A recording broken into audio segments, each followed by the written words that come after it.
Welcome to Let's Play Goldeneye for the Nintendo 64. We're on the 5th level, Bunker! This is the first time you go to Bunker. You go later on in the game, and it's arguably much harder.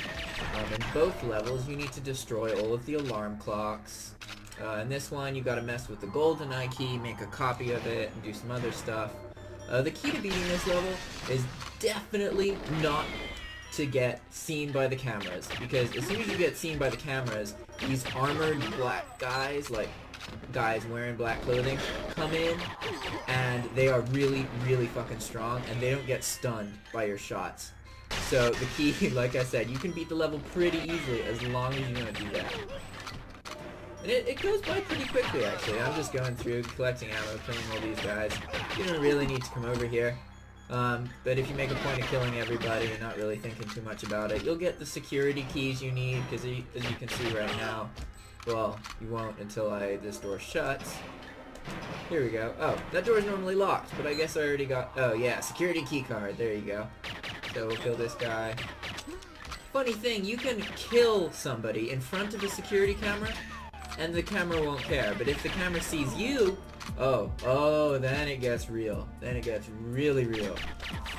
Whoa, that was close. Cool. So here's some backstory about Goldeneye. Goldeneye was actually developed by only 10 people, and 8 of the 10 of them had no experience developing video games. Which is pretty crazy, isn't it? Like, Goldeneye defined first-person shooters for the console. Prior to this game, there was all 2D stuff, but it was the first 3D single-player, multiplayer FPS experience, and it really set what an FPS is on a console. So it's mind-blowing to think that 8 of the 10 people who made the game had never even made a game before. They didn't have any video game experience. It's like, I find that so fascinating. And there's a lot of crazy stuff about this game. It was developed by 10 people in 2.5 years. And they also went about developing the game differently than most people did. Like, most of the time, you have a pretty good sense of what the levels are going to be and that kind of thing, and what the missions are and all that.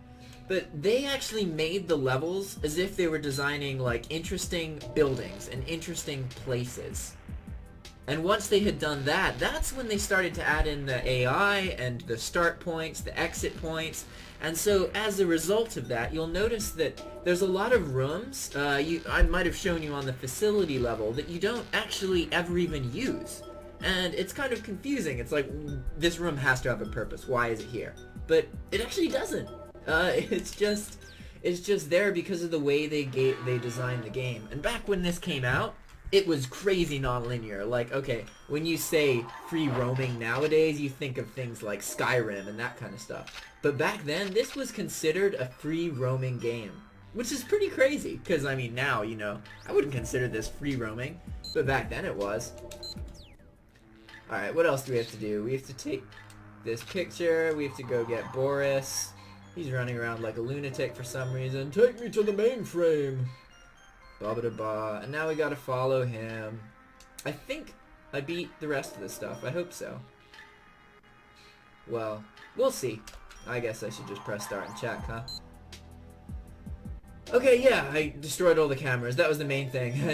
And like I said, it's so much easier if you destroy all the cameras and you don't get seen. Because the second you get seen, for the rest of the level, these armored guys start spawning 3 at a time from that hallway. And it's a bitch. Like, you're gonna... God damn it, Boris. Yeah, if you don't watch him, he runs away. Boris is a punk, man.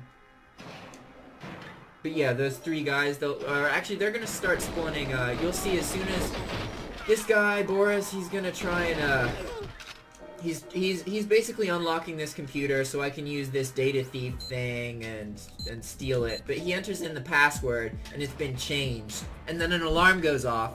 But for some reason, the computer still works, so I can still get the access stuff.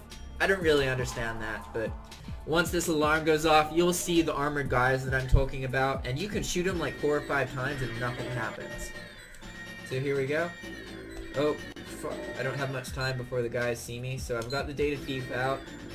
I gotta use it on this. Finish download. Sweet! Now all I have to do, I can forget about Boris. All I have to do is escape. There's one of the armored guys. Yeah, I got him in the head a couple times with that, so he went down pretty quick, but... See, I was shooting them, he didn't even stop shooting me. These guys are such a pain. They are so much harder to kill than the regular guys. But look at that! You see how much of a beating these guys are taking? And they just keep spawning out of that door, which kind of sucks, because that's the door you escape the level in. And since I'm playing on a fucking emulator, they can shoot me through the ceiling, which is really infuriating. Look at that! They're shooting me through the fucking ceiling! God!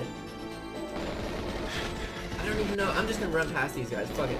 I don't even care. I'm just gonna run. Fuck that. I'm not fighting them. Cool! Alright. Well, we beat that level. That wasn't so bad. See you next time on Let's Play Goldeneye for the Nintendo 64.